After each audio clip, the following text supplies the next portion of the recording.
Hello student, एक बार फिर से आपका स्वागत है आपके अपने स्मार्ट स्टडी क्लासेस पर। हाँ, तो हमारी इंटरमीडिएट की इंग्लिश की क्लास चल रही थी और जिसमें चला था आपका मोस्ट इंपोर्टेंट एक्सप्लेशन फॉर 2021, यानी कि सन 2021 में जो आपकी पहली बुक है प्रोज, उसमें से जो इंपोर्टेंट एक्सप्लेशन आने वाले हैं उनको हम डिस्कस कर रहे हैं। बहुत ही अच्छी तरह डिस्कस कर रहे हैं, बहुत ही सरल भाषा में डिस्कस कर रहे हैं। और देखो, सबसे खास बात यह है कि इस यानी कि जो भी चैप्टर है उसमें से कोई सा भी यदि आपका एक्सप्लेशन आ जाता है, आई मीन पैसेज आता है, तो आपको यही वाला एक्सप्लेशन लिखना है।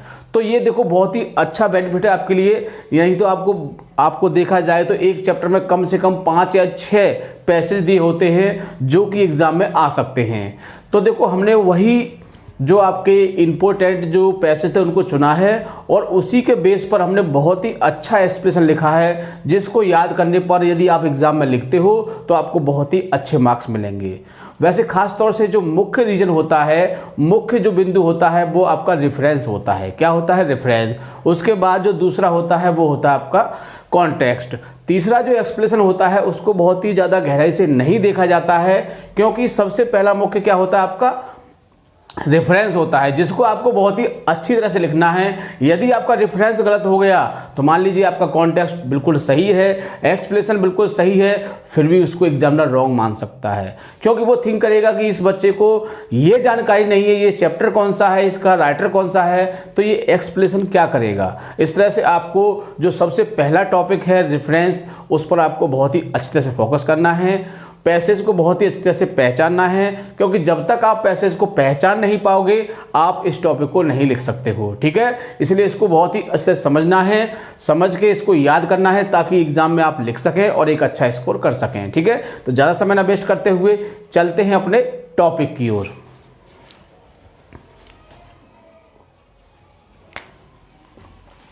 क्लास 12th इंग्लिश, यानी कि 12th क्लास की इंग्लिश की क्लास चल रही थी और जिसमें हम डिस्कस कर रहे थे आपका मोस्ट इंपोर्टेंट एक्सप्लेनेशंस फॉर 2021, यानी कि सन 2021 में जो एक्सप्लेनेशन आने वाले हैं उनको हम डिस्कस कर रहे हैं। बहुत ही अच्छे से इनको समझना है और इससे ईजी वे कोई आपको बता नहीं सकता है। सबसे खास बात क्या है, क्योंकि एग्जाम में आपको एक ही लिखना होता है, इसीलिए आपको एक चैप्टर से हम एक ही करा रहे हैं। ऐसा होता है कि एक चैप्टर के 2 आ जाते हैं तो बड़ी दिक्कत हो जाती है कि अब इसको लिखें या इसको लिखें या इसमें क्या लिखें कि इसमें क्या लिखें, तो बहुत बड़ी समस्या हो जाती है। बट ऐसा नहीं है, एग्जाम में आपका एक ही करने के लिए आता है, भले ही 2 आता है लेकिन करना आपको एक ही है। इस तरह से बहुत ही आसानी से आप इसको शुरू कर सकते हैं। और ये तो पता ही है कि ये आपके एग्जाम में 10 मार्क्स का आता है। कितने नंबर का आता है?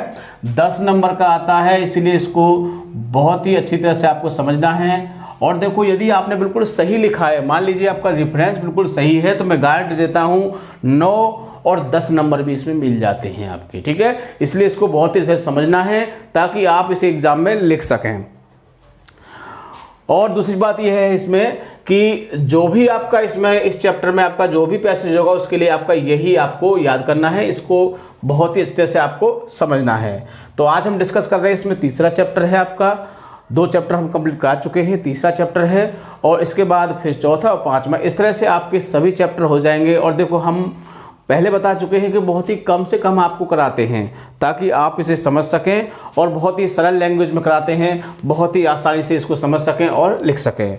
और सबसे खास बात, जो विद्यार्थी हमारे चैनल पर नए हैं वो चैनल को सब्सक्राइब कर लें ताकि आगे आने वाली वीडियो का आपको नोटिफिकेशन आसानी से मिल सके। ठीक है, और तो स्टार्ट करते हैं। देखिए इसको, ये आपकी पहली बुक है प्रोज और चैप्टर है आपका तीसरा, पैसेज फॉर एक्सप्लेनेशन।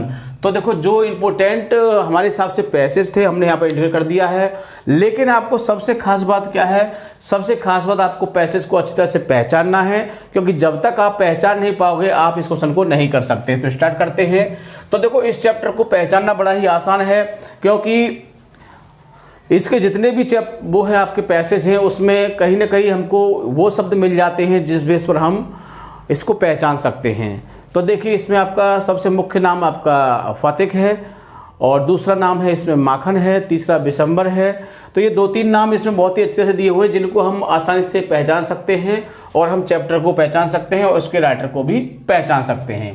तो फर्स्ट पर है फातिक चक्रवर्ती, तो देखो फातिक शब्द आ गया, पहचान लेंगे। दूसरे वाले में भी देखो फातिक आ गया है तीसरे वाले में देयर वाज नो मोर, और इसमें आपका अंदर इसमें फतेह शब्द आएगा जब आप अंदर इसको पूरा पैसेज को देखोगे। द नेक्स्ट डे, इसमें भी आपका इसी तरह से बीच में आ जाएगा। तो बहुत ही आसानी से या तो माखन शब्द मिल जाएगा देखने के लिए, या फतेह मिल जाएगा इसमें, और फतेह नहीं होगा तो दिसंबर मिल जाएगा। तो इस तरह से बहुत ही आसानी से आपको कोई ना कोई वर्ड इसमें मिल जाएगा जिससे आप इसको पहचान सकते हैं, और इसके बेस पर आप इसका जो राइटर का नाम है उसे भी आप लिख सकते हैं। तो बहुत ही अच्छा चैप्टर है, न्यू चैप्टर है। तो हो सकता है कि एग्ज़ाम में 2021 में इसमें से आपको कुछ देखने को मिले। शॉर्ट क्वेश्चन मिल सकता है, एक्सप्लेनेशन मिल सकता है, ठीक है ना, और फिलिंग द ब्लैंक्स आते ही हैं आपके। तो सबसे पहला टॉपिक होता है आपका reference. These lines have been taken, ये जो पंक्तियां हैं ली गई हैं फ्रॉम द लेसन नामक पाठ से ली गई हैं। होम कमिंग किससे ली गई हैं? होम कमिंग नामक पाठ से ली गई हैं। रिटन बाई, और इनको लिखा है, किसने लिखा है? रविंद्रनाथ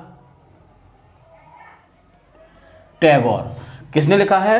रविंद्रनाथ टैगोर ने इन्हें लिखा है। बहुत ही अच्छा चैप्टर है, और बताया गया है इसमें एक जो फतेह नाम का लड़का है जो 14 साल का है उसके बारे में बताया गया है। और हमको इसे जैसे कि जिस व्यक्ति के माता या पिता नहीं होते हैं तो वो बच्चे अक्सर नोटी मिस्चीवस गलती करने वाले बन जाते हैं, ऐसा फील किया गया है। तो वो इसी में बताया गया है। तो इस पाठ से बहुत सारी शिक्षाएं मिलती हैं कि जिन बच्चों के माता या पिता नहीं होते हैं तो वो बिगड़ जाते हैं, ऐसा कहा जाता है। तो इस वजह से इससे हमें एक शिक्षा लेनी चाहिए चैप्टर से कि ऐसा नहीं करना है, ठीक। अगर है कॉन्टेक्स्ट इन दिस पैसेज, यानी कि इस पैसेज में द ऑथर टेल्स, लेखक बताता है about the character of the hero, जो इसका नायक है उसके चरित्र को बताता है। फतेह, किसके चरित्र को? फतेह के चरित्र के बारे में बताया गया है। एंड डिस्क्राइब, और वर्णन किया गया है दैट सम नॉटी बॉयज, कुछ शरारती लड़के, वर डूइंग मिस्चीवस एक्टिविटीज, कुछ शरारती लड़के कुछ मूर्खतापूर्ण क्रियाकलाप कर रहे थे। ऑन द रिवर बैंक, नदी के किनारे, टू गेट एंजॉइंग, आनंद लेने के लिए। तो इसमें बताया गया है, वर्णन किया गया है कि कुछ जो शरारती लड़के थे कुछ मूर्खतापूर्ण कार्य कर रहे थे आनंद लेने के लिए। तो ये सब इसमें बताया गया है। तो ये बातें आपको 2-3 याद रखनी है जिसके बेस पर आप बहुत ही आसानी से इसको कर सकते हैं। अगला है आपका एक्सप्लेनेशन। तो देयर इज ए टीम, यानी कि एक टीम थी, एक समूह था। ए नॉटी ऑफ द विलेज, जो गांव के शरारती लड़के थे, जो मूर्ख लड़के थे, उनका एक क्या था? उनका एक समूह था।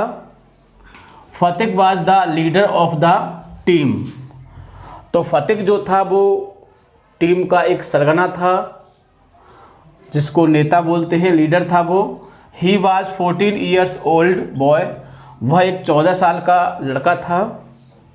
वन डे, एक दिन, a heavy log was lying near the river side, एक दिन एक भारी लट्ठा नदी के किनारे पड़ा हुआ था। Fateh said to his team, Fateh ने अपनी टीम से कहा, अपने समूह से कहा, let the log throw into the river of water, क्या कहा कि इस लट्ठे को उठाओ और नदी के पानी में फेंक दो। देन, तभी, माखन केम देयर, तभी वहाँ पर माखन आया। And set on the log, और उस लट्ठे पर बैठ गया। जो लकड़ी का जो लट्ठा था, जो नाव में चप्पू बनाने काम में आता था, तो वहाँ नदी किनारे पड़ा हुआ था, किसी की नाव सही होनी थी, ठीक है। तो इस तरह से तो माखन उस पर आके बैठ गया। माखन सेड, और माखन ने कहा, don't throw it into the water, इसे पानी में मत फेंको। देखो हमने बहुत ही सरल भाषा, बहुत सरल शब्दों का प्रयोग किया है। यदि आप इसको 2-3 बार अच्छी तरह से देख लोगे तो मैं गारंटी देता हूँ कि आप भी इसी तरह से इसकी हिंदी कर सकते हो जैसे हम आपको बता रहे हैं। बट लेकिन the boys throw the log with Makhan into the water, और लड़कों ने माखन के साथ, लट्ठे के साथ माखन को भी पानी में फेंक दिया। सो इसीलिए माखन बीट्स हिज ब्रदर, इसीलिए माखन ने अपने भाई को पीटा, क्योंकि वो कपड़े गीले हो गए, उसको पानी में फेंक दिया था। उसके कहा तो फतेह नहीं था ना। And came to his house, और अपने घर आया and told different story to his mother, और अपनी माँ को एक दूसरी कहानी सुना दी अबाउट फतिक। किसके बारे में? फतिक के बारे में, यानी फतिक के बारे में एक अन्य कहानी बना के सुना दी। सो इसीलिए हिज मदर बीट फतिक, इसीलिए उसकी माँ ने उसे पीटा। So he became lazy and naughty, इसीलिए वो शरारती और नटखट हो गया। So his mother sent him to Calcutta, इसीलिए उसकी माँ ने उसको कलकत्ता भेज दिया। विद हिज ब्रदर, अपने भाई बिशंबर के साथ। किसके साथ? उसका जो भाई था बिशंबर, उसके साथ उसे कलकत्ता भेज दिया। बिशंबर लव्ड फतिक, बिशंबर जो था वो फतिक को बहुत ज़्यादा प्रेम करता था, very much. But his wife hates him, लेकिन उसकी जो पत्नी थी, किसकी? बिशंबर की जो पत्नी थी वह उससे नफरत करती थी। किससे? फतिक से। यानी जो उसका मामा था जो बिशंबर, वो तो उससे प्रेम करता था, बट उसकी जो पत्नी थी वो उससे नफरत करती थी। सो इसीलिए फतिक वाज वेरी सैड इन कलकत्ता, इसीलिए फतिक कलकत्ता में बहुत ज़्यादा दुखी था। एंड और he wanted to go his village, इसलिए वह अपने गांव जाना चाहता था। टू मीट हिज मदर, अपनी माँ से मिलने के लिए। एंड हिज ब्रदर, और अपने भाई से मिलने के लिए। तो देखो बहुत ही सरल भाषा में लिखा है, 2-3 बार इसको आप पढ़ लेना, मैं गारंटी देता हूँ आपको याद हो जाएगा। और यदि एग्जाम में आपको देखने को मिलता है तो आप इसे बहुत ही आसानी से लिख सकते हैं। बहुत ही इंपॉर्टेंट है, हो सकता है कि सन 2021 में आपको देखने को मिले, इसलिए आप इसे बहुत ही अच्छी तरह से याद कर लोगे और इसको लिख के देखोगे, क्योंकि एग्जाम में आपको लिखना है, ना ही किसी को सुनाना है, ठीक है। क्योंकि अक्सर देखा जाता है कि एग्जाम में क्या होता है कि विद्यार्थी आके बताते हैं कि सर 2 नंबर का छूट गया, 10 नंबर का छूट गया, हमारा एक्सप्लेनेशन छूट गया, कि लॉन्ग क्वेश्चन छूट गया, शॉर्ट क्वेश्चन छूट गया, बहुत सारे बातें आते हैं, कमेंट करते हैं। इसीलिए आपको प्रत्येक क्वेश्चन को लिख के देखना है और उसके लिए टाइम निश्चित करना है कि हम इस क्वेश्चन को इतने समय में करेंगे, इसको इतने समय में करेंगे, और पूरे पेपर को पूरे समय में किस तरह से अटैम्प्ट करेंगे, ठीक है। इन सब बातों को दिमाग में रखना है ताकि एग्जाम में ये दिक्कत ना आए कि हमारा ये क्वेश्चन छूट गया, वो क्वेश्चन छूट गया, ठीक है। तो इसलिए आप इसे बहुत ही अच्छी तरह से याद करेंगे और याद करने के बाद इसको लिख के देखेंगे, ठीक है। तो वीडियो को पूरा देखना है, बिल्कुल भी स्किप नहीं करना है। सबसे खास बात, वीडियो को लाइक या शेयर करना नहीं भूलना है ताकि और भी विद्यार्थी इससे फ़ायदा उठा सकें, ठीक है। Thank you. जय हिंद, जय भारत।